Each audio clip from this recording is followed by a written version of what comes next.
You have lots of ways you can spend your time. Thanks for being here with us.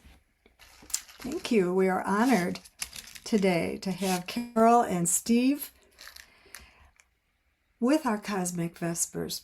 I'm going to start by lighting a candle, by dedicating this time, this sacred space. And if you have a candle, you are welcome to do it also. Otherwise, this is for our circle. This is for our circle. So I light the candle. I always think of the first flaring forth when I light a candle. And I am inviting the spirit of enlightenment to be here with us, to enlighten this circle. And we're going to open today.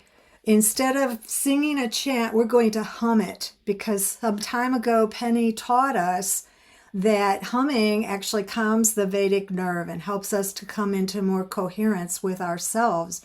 This humming is beautifully done by Anne MacDonald. If you want to just listen, you're welcome to, but I think you may really enjoy humming along for a short while. Okay, I think we're ready.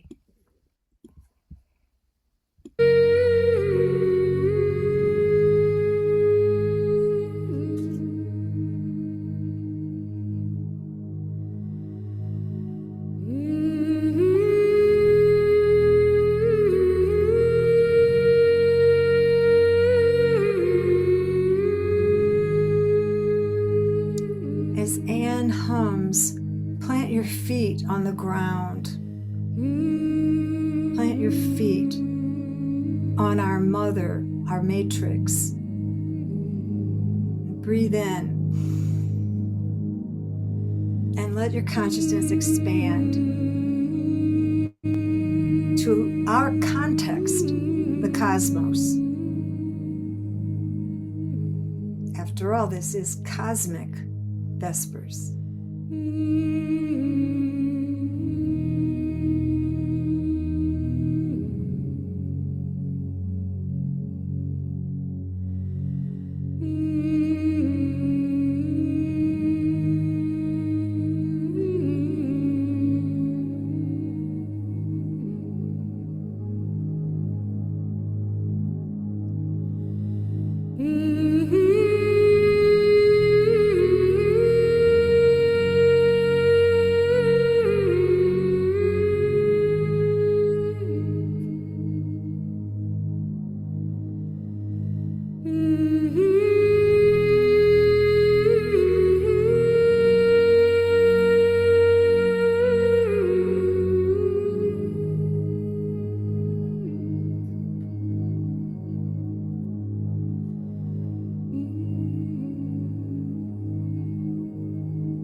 Welcome to Cosmic Vespers, a call to widen our vision of the sacred through the mystics, through the scientists, through indigenous wisdom, and through our very lives as they unfold. In engaged contemplation, we'll trace how uniqueness, depth, and interconnection move like rivers between earth and stars, currents reminding us we are part of something larger, still moving. Cosmic Vespers offers a gentle, welcoming space, part silence, part shared presence, to rest in the great rhythm of belonging. The universe is already speaking through you, so it's come as you are. Vespers, from the Latin vesper, meaning evening star, is one of the oldest sacred practices of the human family. As light shifts and the day loosens, communities across centuries have paused here to pray, to chant, to listen, to remember that we belong to something larger than the hours we keep. We honor that ancient impulse and we widen it. Cosmic with a K is not a typo, it's an intention, drawn from the Greek word cosmos spelled with a K, the ordered living whole of existence. This spelling reaches past the personal, past even the planetary, toward the vast, intelligent, relational universe that holds us all. 13.8 billion years still unfolding, still astonishing. We gather not only as individuals seeking meaning, but as the universe itself, becoming conscious of its own beauty and patterning. This marks our second year gathering in this spirit. We are a community shaped by those who dared to see the cosmos as sacred. Einstein, who called the mysterious the source of all true art and science. Spinoza, who knew centuries before modern physics that the divine does not sit above creation, but moves as creation in every wave, every breath, every turning star. And Thomas Berry, our earth prophet, who called the universe the primary sacred community and reminded us that we are not strangers here. We are the world awakening to itself. We carry that lineage forward, and today that lineage opens a new thread, and we are so happy to welcome our friends Carol Kilby and Steve Martin back to this circle to share what I feel is a really important next step, and they call it the next generation of rituals. So please join me in welcoming Carol and Steve as they offer this session's Cosmic Vespers. A graduate of UCS in 2005, 4. It's like coming home. Thank you.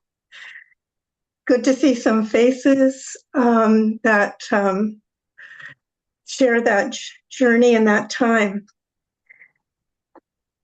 This invitation reminded me of a story.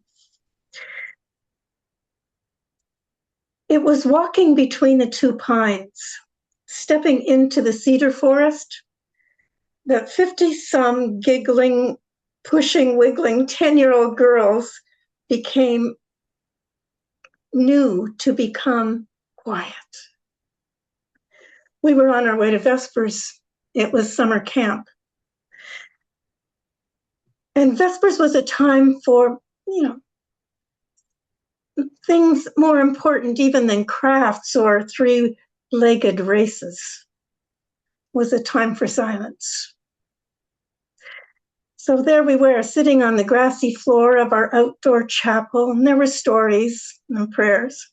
And there was the sun's cosmic waltz toward dusk and more silence. There was a disciplined quiet, a knowing that we needed to pay attention, that respect was deserved. And then this terrible and terrifying daddy long-leg spider creeping up my leg triggered a scream that crossed the river and shattered the sound barrier, and all eyes were on me.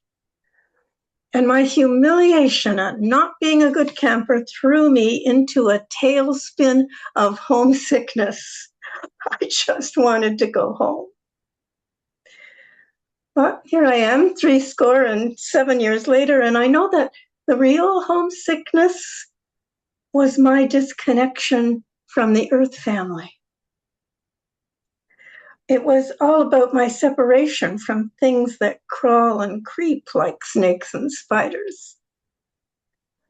And so here we are together at Vespers to come home. Home. Home.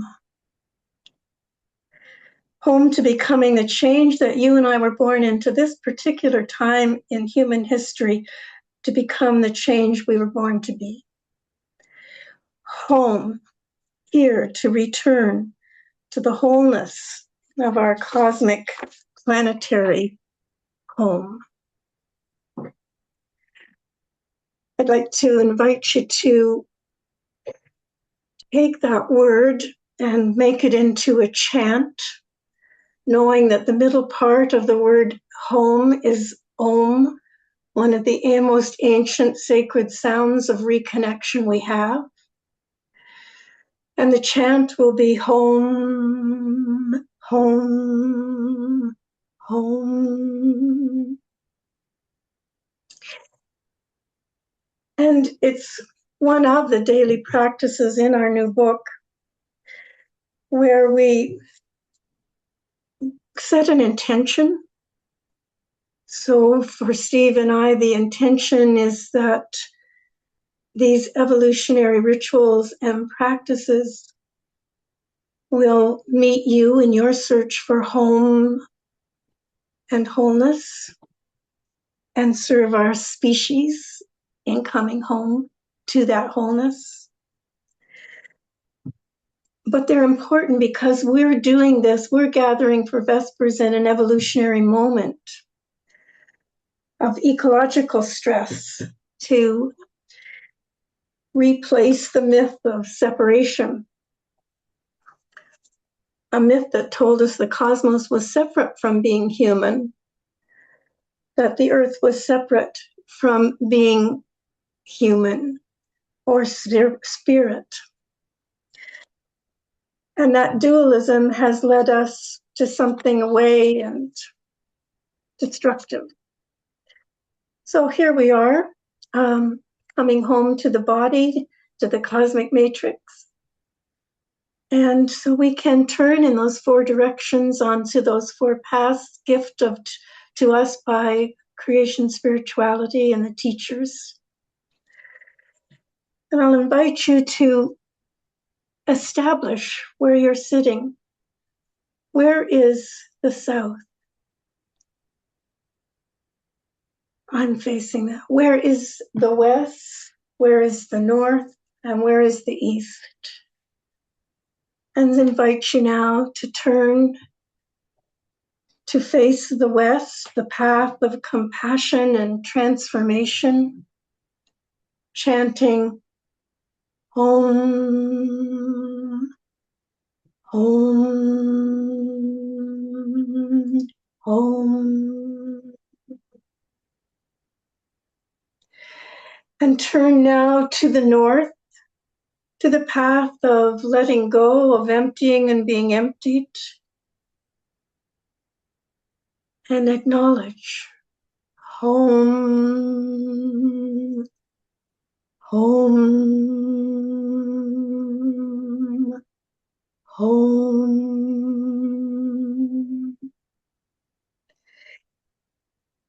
And turn to the east, the path of wonder and awe and new beginnings with gratitude, chanting home, home, home. And turn to the south and face the gifts on the path of birthing and creativity and creation, chanting, ah, we are home, home, home.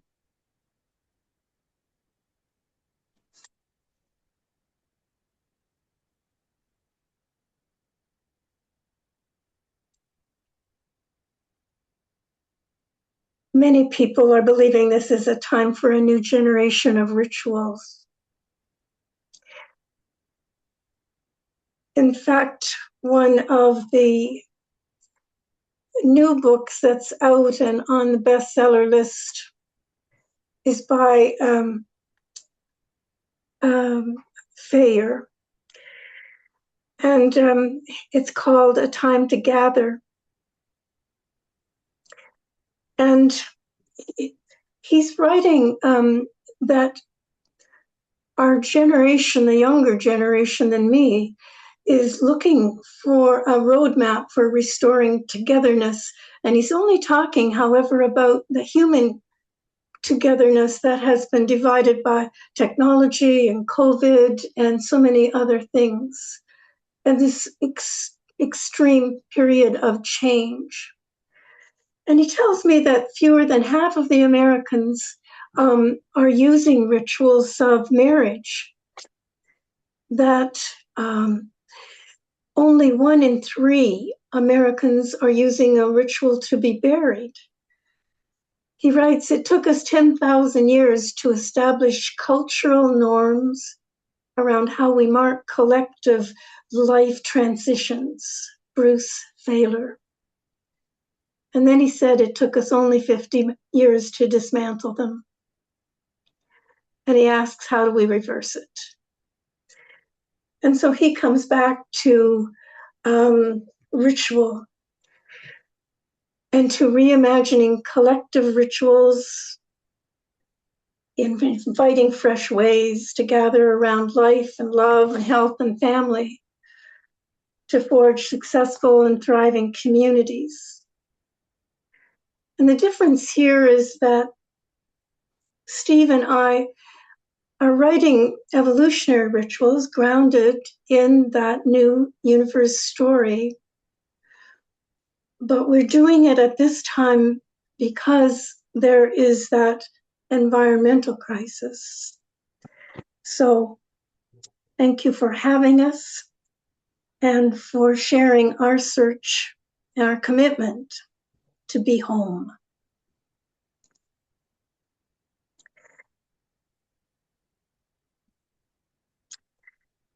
I was so grateful to be able to work on this book with Steve Martin from the Deep Time Network.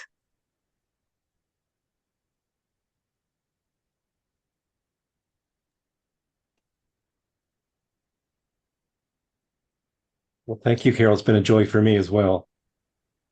And while you're queuing things up, I'll just say a few words. For those who don't know me, I'm a trained astronomer, cosmologist, deep time leader, follower of Brian Swimme and Thomas Berry. And from a young age, I think I resonated with Thomas Berry's insight that perhaps our purpose here as humans is to celebrate the universe. Right? And rituals are one of those forms that we've found as humans to celebrate the universe, but also to create new containers for consciousness, because ritual is a technology for conscious evolution, but also for evolutionary consciousness. And so when we engage in these conscious practices, I feel we're moving the universe forward in a new way. That sounds like a big thing, but if we remember that the universe is not out there, but it's everywhere, and each of us is an expression of it, then coming together is a universal or cosmic event. So that's kind of the cosmic framework I'm bringing to our gathering here, recognizing that this gathering, this Vesper, as Penny said, has an astronomical origin, has never happened in the history of the universe. So it's a unique event that's happening now in a very specific gathering time. So I just kind of point to the sacred uniqueness of this moment and this time together. Just to reflect a little bit on kind of the overview of what Carol and I have brought forth here, is we live in an evolutionary time when things are changing. Structures of culture are changing, institutions are crumbling that have been around for centuries. New ideas are coming into our culture. New norms are emerging. And so this is an offering that encourages rituals to also evolve as well, recognizing that there are time-honored rituals that are beautiful and have been around for thousands of years. And those are still magnificent ways of participating. But some rituals can also evolve as well. And so Carol is a genius at ritual, at coming up with cultural ways of affirming evolutionary process. And so here are some of the rituals or classes of rituals that we've put together in this book. And I won't go through them in detail, but I'll just kind of drop them into our field together, and just so you can have a sense of what they're about. There are rituals, I'm looking at chapter 1, about emergence, right? The beginnings of things. One of the insights from modern science is we live in an emergent cosmos. It's not doing the same old thing it did yesterday. Something new is emerging at this time, at this moment. And so we acknowledge those with particular rituals. So it's a way of highlighting cosmic dynamics in our daily lives. And of course, we're at a threshold moment in our culture, and there are many ways of marking thresholds: births, retirements, anniversaries, deaths. And so there's a class of rituals in this book to kind of acknowledge the threshold moments, those times when we stand in between two different states of being, two different states of evolution. And then just a nod to chapter 3.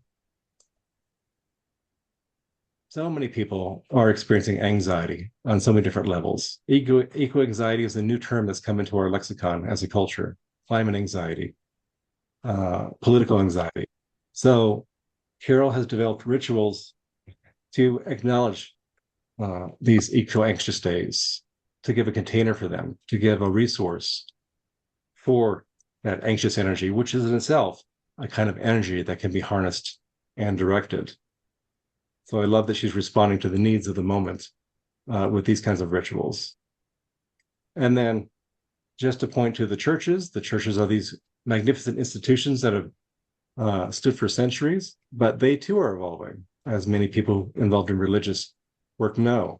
The church itself is evolving, and many of the rituals that came up from within the church are also evolving as well. So there's opportunities for those rituals to be reborn anew. The seasons have always been ritual times with cultures throughout history, and so those are in there as well. But also, every day is an opportunity to spend time in ritual consciousness, and every day is a opportunity to spend time in a moment of evolutionary consciousness, which I'll say more about in just a little bit. So there's a whole chapter about everyday practices, and Carol will guide us at the end in an evolutionary practice that can be done every day in terms of a body prayer. So these are the kinds of rituals that are offered in the book. You might just notice within yourself, are there a particular class or kind of ritual that you're naturally drawn to right now? Is there some part of you saying, I could really use a ritual for that right now? Or there's some part of me that's maybe yearning to be acknowledged in a particular way that a ritual might fit.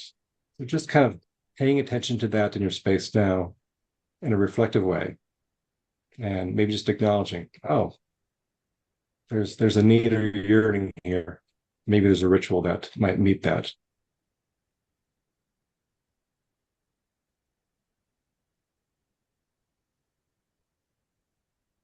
You can put them into the chat if you like, and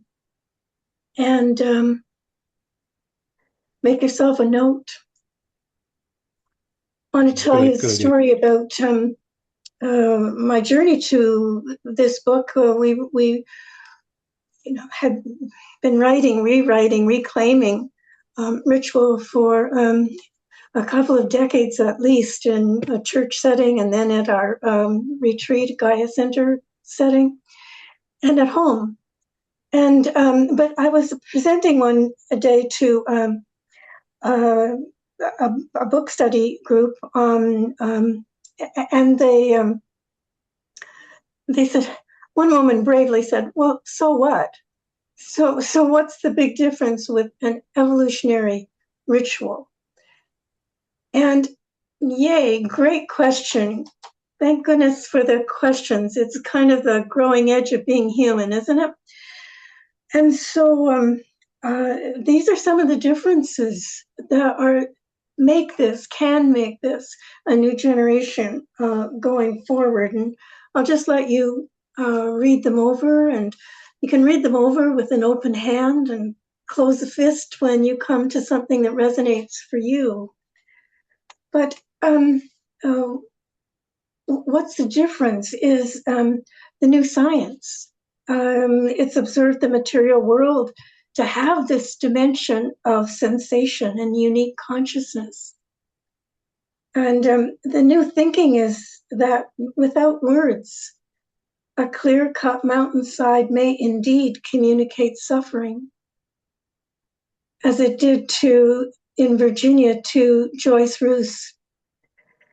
The Magpie, it's the first Canadian river to be granted legal status. In our generation, it now has rights to flow and to maintain biodiversity, be free from pollution, and to sue in the legal courts. To spread this realization, this consciousness, we live in a sacred state of relationship. And this is the heart and the purpose of all evolutionary rituals. So what's the point, right, of how we communicate, how we make a living, how we celebrate existence, how we protest, how we pray? Well, you have to answer that for yourself, but this is my answer somewhere in the book. Once I thought my vocation was writing Sunday's prayers and presiding over weddings and baptisms and funerals that punctuate the human journey. Once I assumed my purpose was to serve God, guide the people, grow a declining church. And then I thought, well, maybe tweaking or writing rituals would awaken Christians to save the planet. But now I know that I'm writing for my own and hopefully for humanity's evolution. Now I believe the point of every day for every being is to make a difference, to cooperate with and contribute to a future that works for the whole as our understanding of home.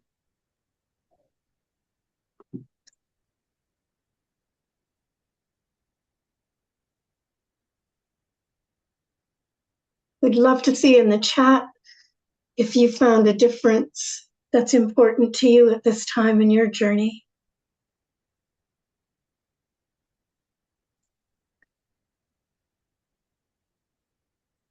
I'm going to stop the share and ask Steve to talk more about the importance of consciousness in evolutionary rituals, or for all of us at this time.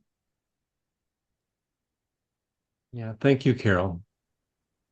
So sprinkled throughout the book, and actually with every ritual, there's a place to pause and invite what Carol has given name to as a mech, a moment of evolutionary consciousness.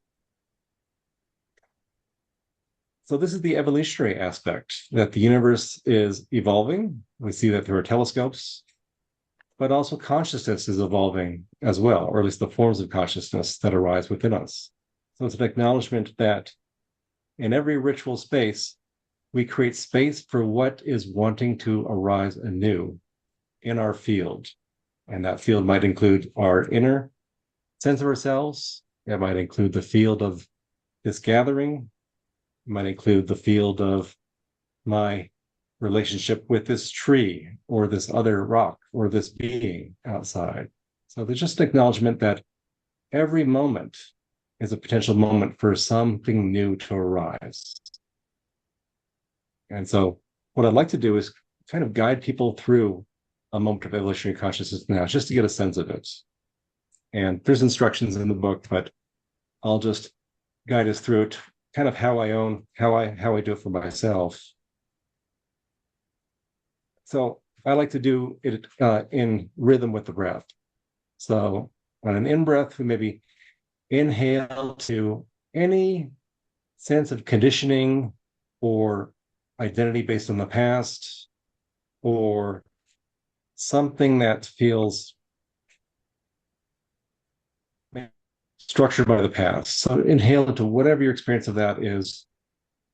And then with the exhale, you let that go, right? We're clearing the space. We're creating a space for something new, something that's beyond the usual self. So we might just try that now on your own, just kind of sort of paying attention to your experience, inhaling to anything that feels maybe overly structured or artificial or something that you're carrying. And then with an exhale, just invite that to let go. Just sort of practice that just for a few breaths. Inhaling into anything you're carrying, acknowledging it, celebrating it, welcoming it. And with the exhale, just letting it flow out of you and creating a space that's new and novel. Let's just try that one more time. Inhaling in, exhaling.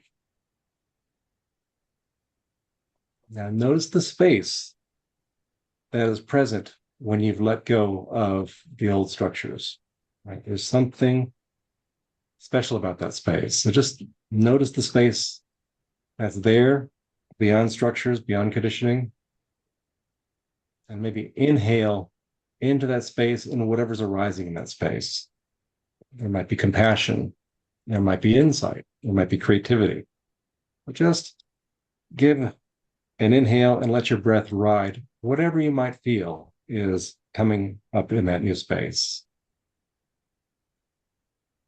Celebrating it, welcoming it, allowing it, and with the exhale, letting it be there as it wants to be.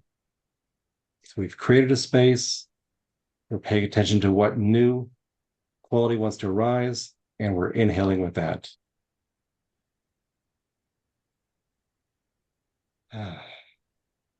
And on the exhale, we let it go as an offering to the universe.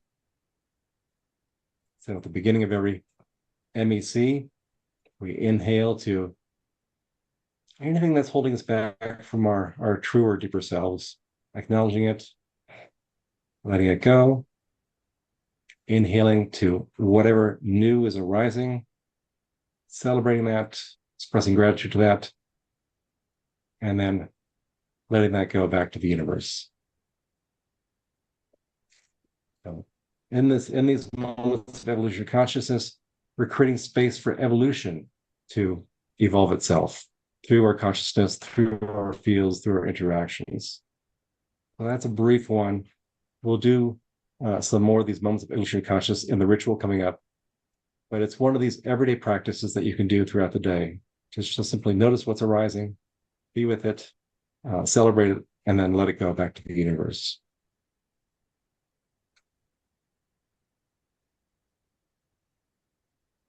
Decluttering absolutely works, Joyce. But I think what's new for me in this generation of my thinking is that I've redefined what might drop in as a consciousness as being a cosmic consciousness, an intelligence, and that I want to align with.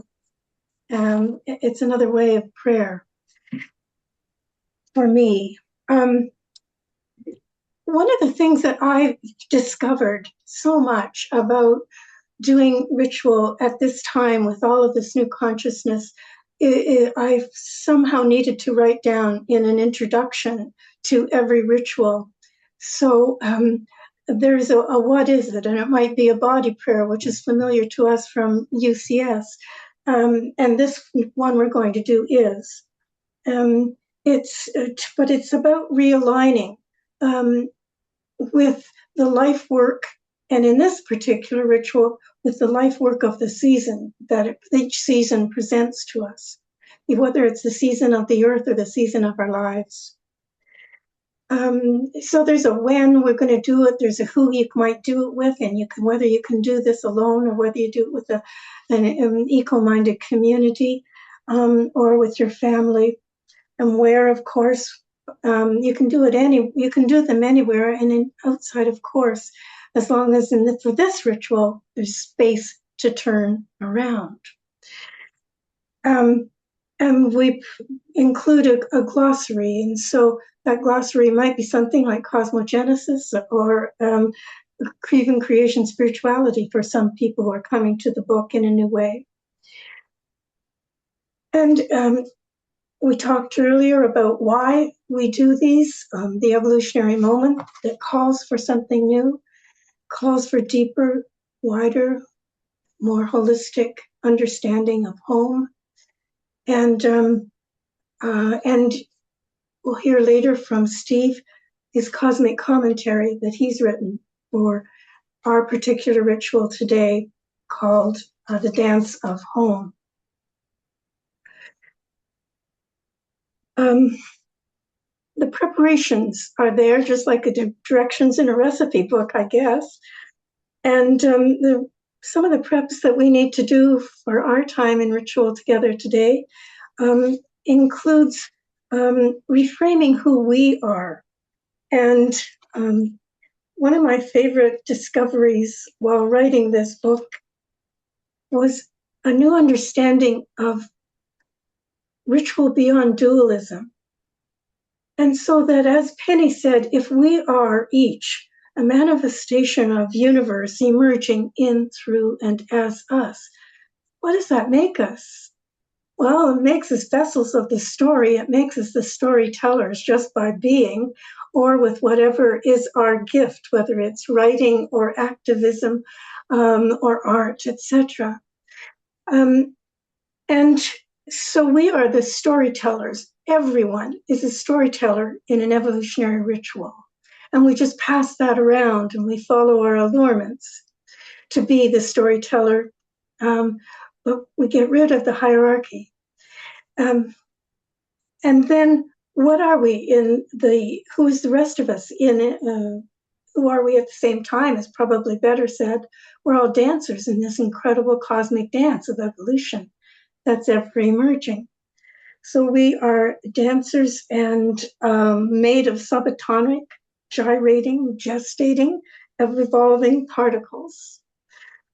And each ritual is a dance, some enactment of some vessel of the story. And that's why we're going to be doing the dance of home.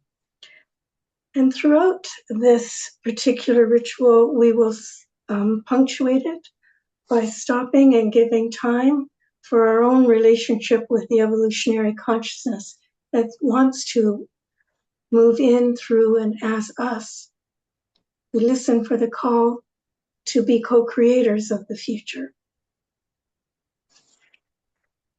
So you've established the directions.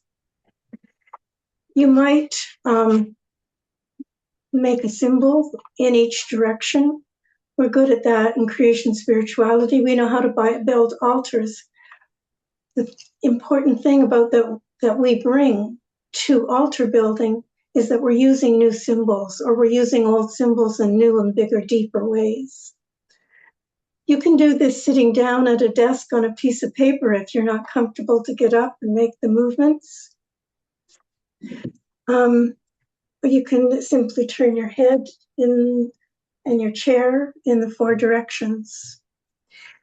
For this one, our storytellers are going to be myself to begin and Steve to end, and our hosts for Cosmic Vespers. So I invite you to begin to take that breath.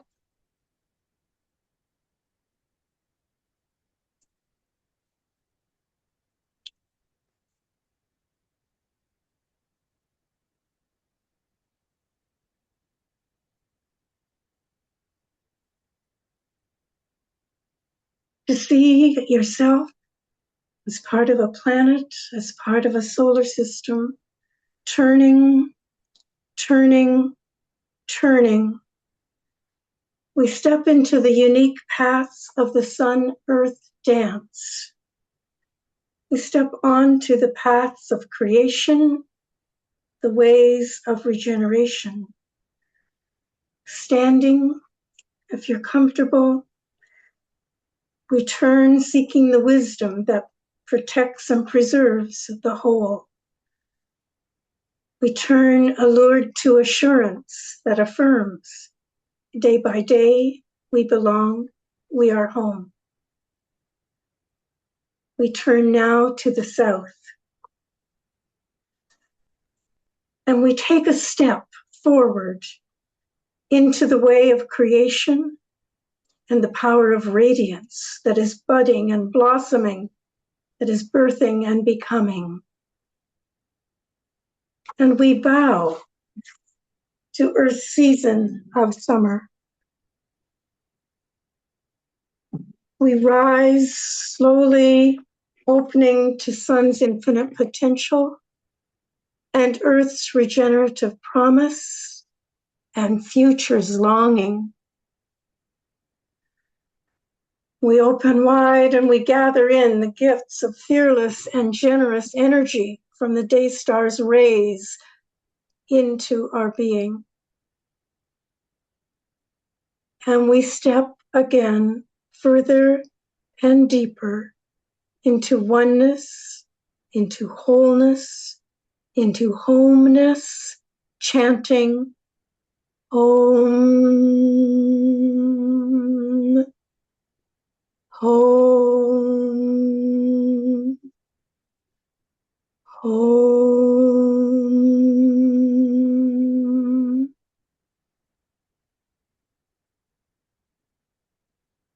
We take a moment inhaling, inviting evolutionary consciousness. We let go what is unimportant in this moment to be faithful to this path.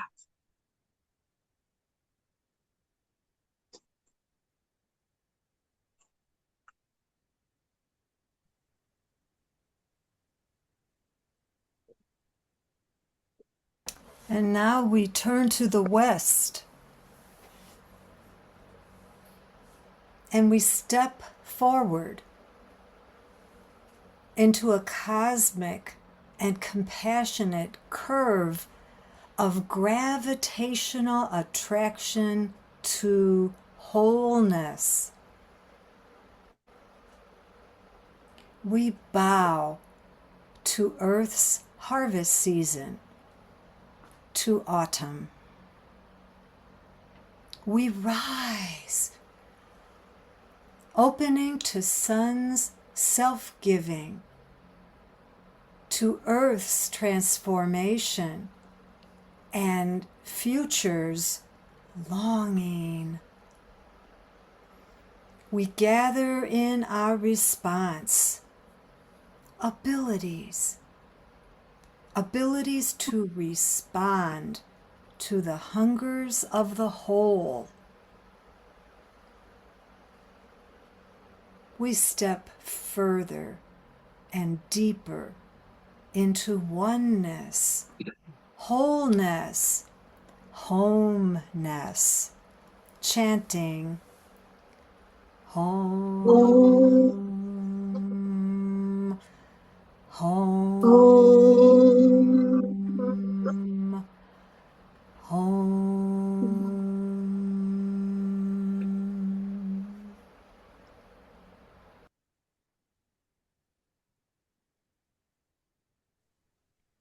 We take a moment inviting evolving, emerging consciousness to drop in.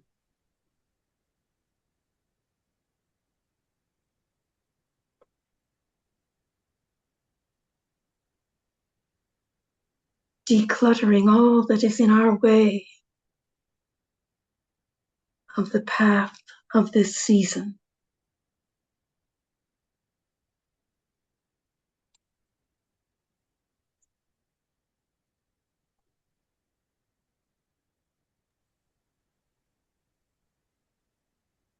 We turn to the north.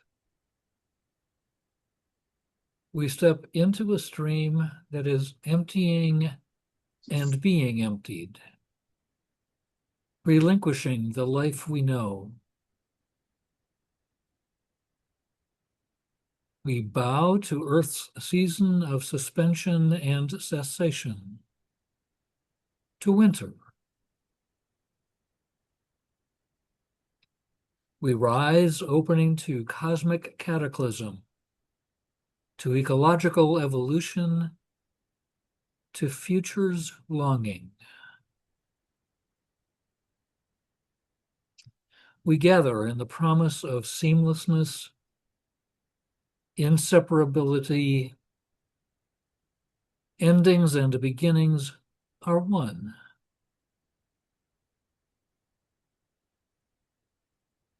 We step further and deeper into oneness, wholeness, homeness, chanting, home, home, home.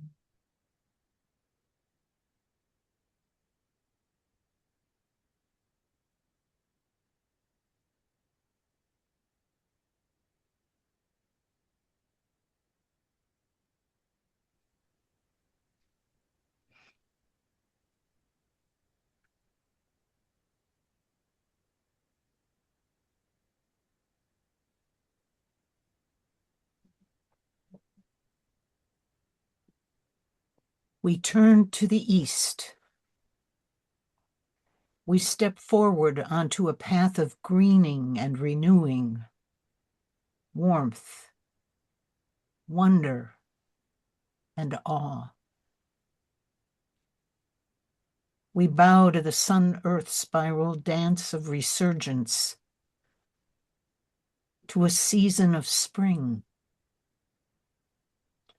We rise resurrected, awakening to future's longing.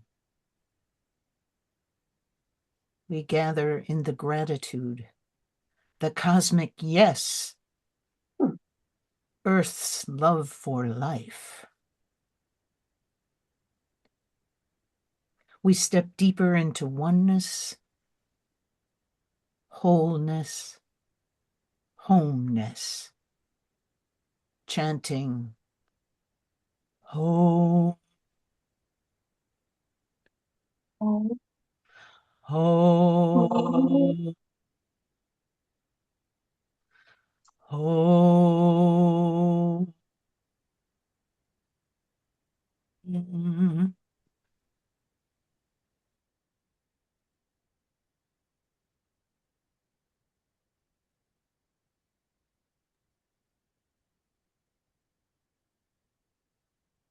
Turn again to the south.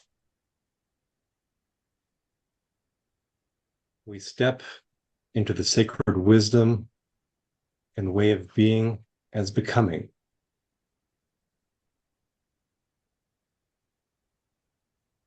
We bow to the work of summer.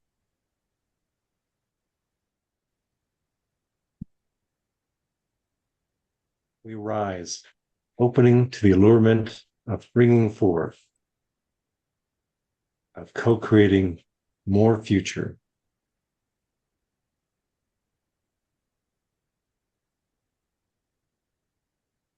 We gather the complexity, consciousness, and communion of cosmos, earth, and life.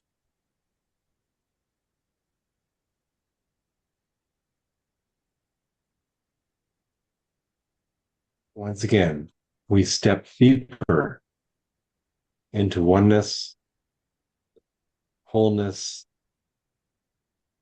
homeness, chanting Om,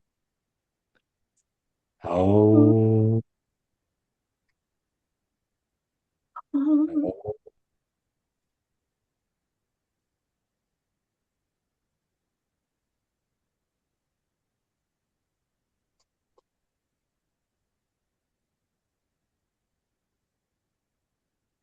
We take a pause to honor the moment of illusionary consciousness here,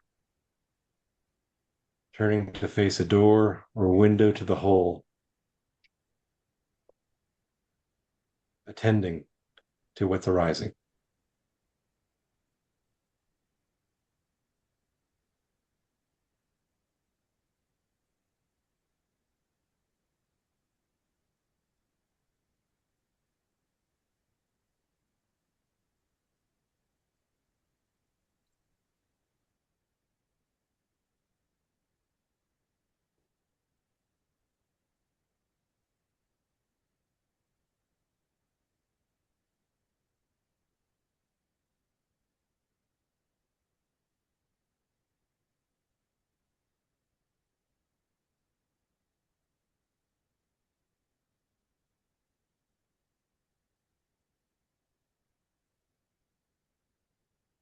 Steve has written Cosmic Reflection on this ritual on page 258. He might read it or summarize it, see what happens.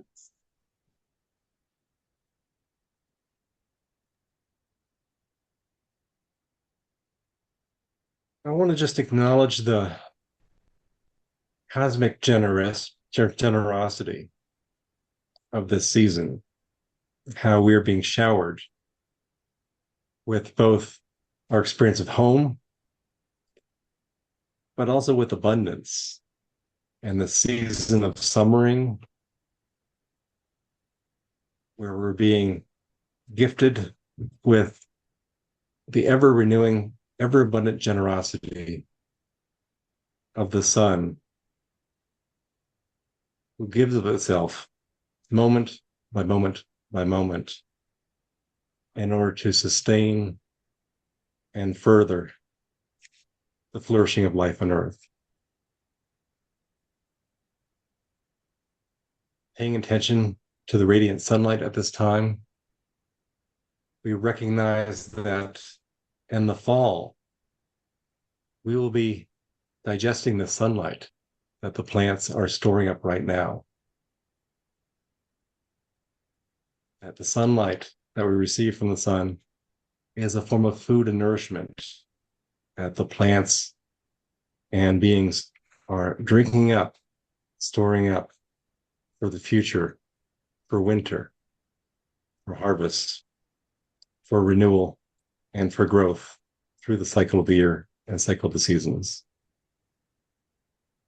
So we acknowledge that the cosmos is personal, and the personal is also cosmic. Recognizing that this time of summering is a time of abundance, of sharing of gifts, of receiving generous energy of the cosmos into our lives, into our homes, and into our interiors, where it can nourish new life and abundance to grow in whatever way is called for.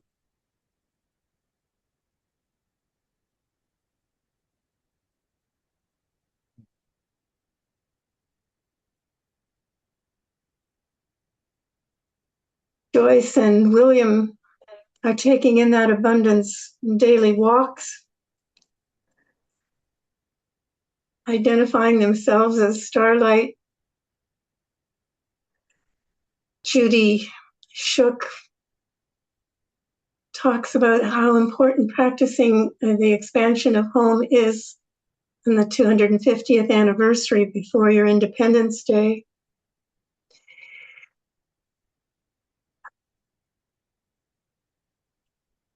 And Leo talks about how the cosmic walk, the ceremonies of light and darkness have been so important to his life, and values the eco-anxious days rituals. So we're grateful for all of you to be doing, we're grateful for this community, for the people, for the tribe that we're part of here.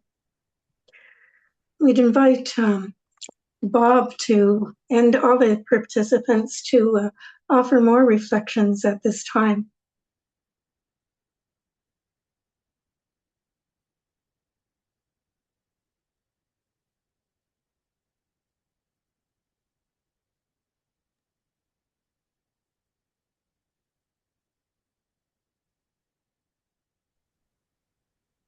Bob, are you with us?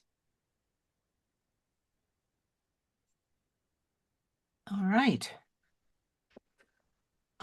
This is a time where sharing happens as you are moved to speak or to be in silence as you choose. But if something has arisen, as it has in me, I have a difficult situation in my family right now, profoundly difficult. And just being in the ritual allowed me to turn it and say, you know, what if it is whole as it is right now? And then a new set of thoughts arose. and I'm really grateful for that. Bob, have you rejoined? Are you in the circle? Okay. Bob has a new computer, and perhaps something has happened with Bob. But please share any thoughts as you're moved in these moments here. Sorry, thank you, Penny. I have rejoined on my phone, but please proceed.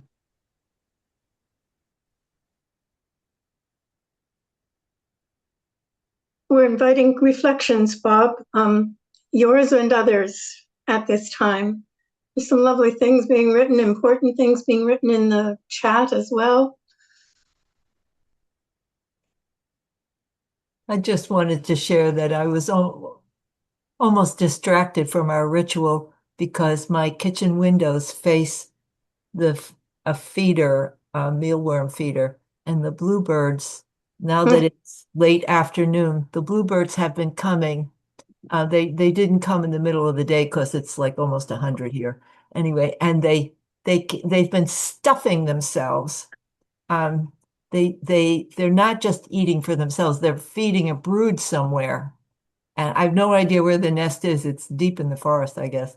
But they come and they just stuff their little beaks and then fly off. So my sister told me that's what they're doing. I said that's the strangest behavior, you know. So that's what's going on. It's a first for me. I'm not sure if we raise our hands or what, but I've done that. And what's emerging in Technicolor for me is the release of the old story of who I thought I was. And what's emerging, and beautifully and challengingly, but rewardingly, is moving into the who I am now. And when I'm through with this conversation, who I am now as a result of this conversation, and this evening, who I am now as a reaction and response to integrating what we're talking about. Thank you. That gave me spirit bumps, Pam. Yeah. And I guess it's why we call the book Becoming the Change. So, but you're so right. Who am I now? Every minute, every moment.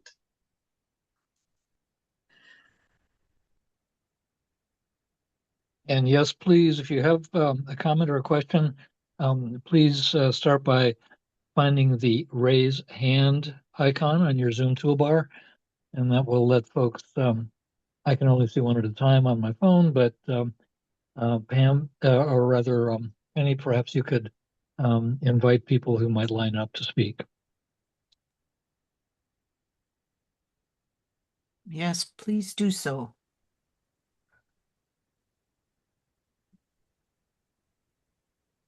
Move at the pace of guidance.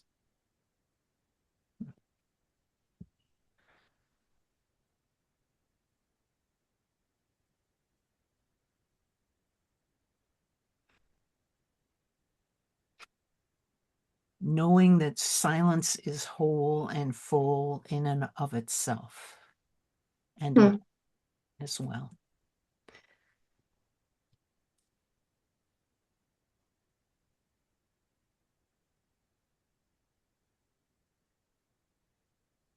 Kara? Moi? This Carol? I'm not seeing any hands or Okay. stepping forth. All right. Well, we'll close at 5 o'clock. And just to say, be well, become who we're, be well in your work, your dance as storytellers and dancers. It's been wonderful to be with you. and to see some familiar faces from this community that's been growing for decades. So Steve and I will invite you to finish with the short version of the ritual dance of homing. It's called the Dance of the Sacred Compass.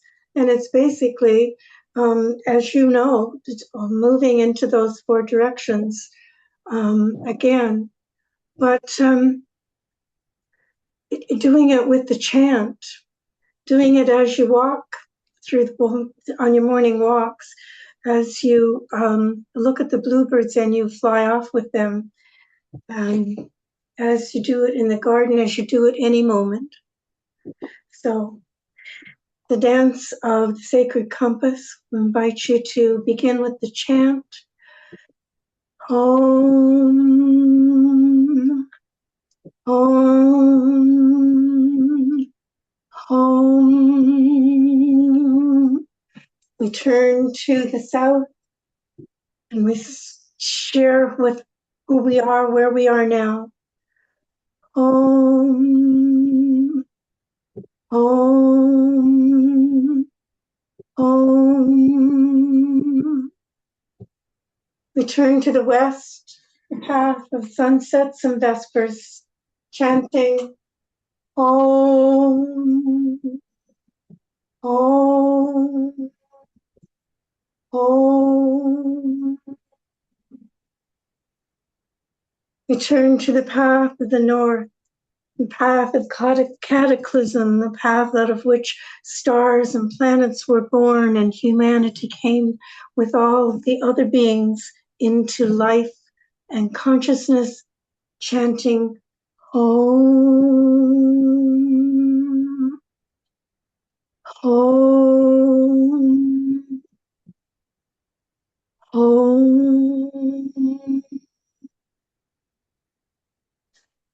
And we turn to the east, the direction of sunrise, new beginnings, of new eras, the direction from which the future calls. We remember who we are now as dancers and storytellers, as the dance of becoming, chanting Om, Om, Om.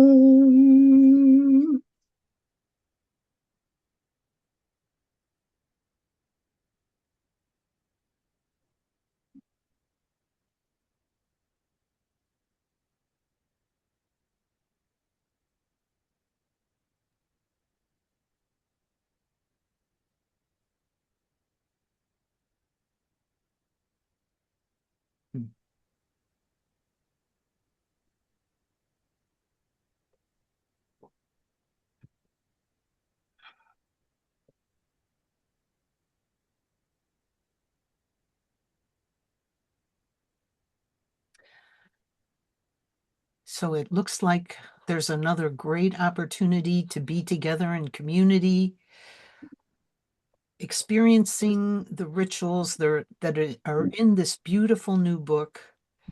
And we have been thirsting for it, and this has arrived. So thank you so much, Carol and Steve, for your presence, for your embodying and allowing us to embody the gifts that your cosmic task has led you to bring forth. We are so, so lucky. Lucky Stardust here. Lucky stars, I love that. Yeah. Thanks for the love, Mark. Right back at you. Any last comments, Steve, before we wrap up for today? You know, this community really represents what Thomas Berry talked about as the deep time power of communion, right? This urgency, this need, this evolutionary dynamic of coming together, right? And coming together and coming together and creating something new, bringing our individual differentiations together in synergy as a communion, and the deepening subjectivity of each of us as a result and of the whole. So I feel nourished, I feel deepened, I feel connected and interconnected through being invited to join your beautiful sacred community. And I know I've been changed as a result of this. So just acknowledging in gratitude the power of communion, especially at this time. So we're doing evolutionary work here, and we're honoring the universe through our participation in this great work. Thank you. Carol, any wrap up? I'm full. I'm home. Looking forward to being with Patty and others at the gathering again. To be home. So thank you so much for the inspiration that's come from this community, the wisdom, the teaching, and the ongoing journey together. Thank you. Thank you so much. In our midst, I believe she's still here, is Ronnie George. And Ronnie is going to be with us in October to explore indigeneity, which prompted the question for me, what does it take to become indigenous to the universe? Because it is what we are. And how does that shift our perception? And Ronnie will be working with ancestor work and hopes to be bringing a class forward based on that in the future through creation spirituality communities. So, Ronnie, welcome to Cosmic Vespers, and we look forward to October's offering. Mary Ann, would you care to share a few more invitations? Yeah, first I would like to close the circle, the sacred part of the circle, then I'll just make an announcement. So we thank the Spirit of Enlightenment for being with us. And before we blow out the candle, and if you have a live candle, don't forget to blow it out, take that light, because this has been a very enlightening time together. Take it into your mind and take it into your voice and take it into your heart. So when we blow it out, it stays with us and we spread it throughout the rest of this community. All I wanted to say is if you're here and you like it, and it looks like you do, CS Communities, Creation Spirituality Communities, has lots going on before the gathering and before October. Chuck Burek is going to teach a class I'm signed up for about the Kabbalah and the 10 powers of the Tree of Life. And we'll have a Lama's Labyrinth Walk, a different kind of practice that includes ritual. That'll be in early August. You know, we'll have other things. So please go to cscommunities.org. Check out the calendar, because check out the events, the educational opportunities. There's a lot going on, and it's always more fun the more people who show up with other perspectives. Thank you, Penny.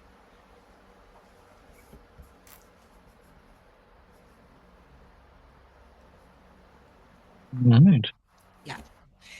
Perhaps just to carry out our theme as we say goodbye, because there were a couple points where two voices came on and sang home together. So in a wild abandon, and as long as you can tolerate, if you unmute and join us in homing our way out from this home to our next home, that might be a good way to have a cosmic au revoir, if you will. So join me by unmuting. If you're brave, you don't have to, but if you're brave, and here we go. Peace. That was very nice. Thank you. Nice. Have a safe Thanks. and cool weekend. I'm gonna mark my calendar first Thursdays and then see if we get the announcement, see what other ones will have. Thanks all. Good night. See you next time.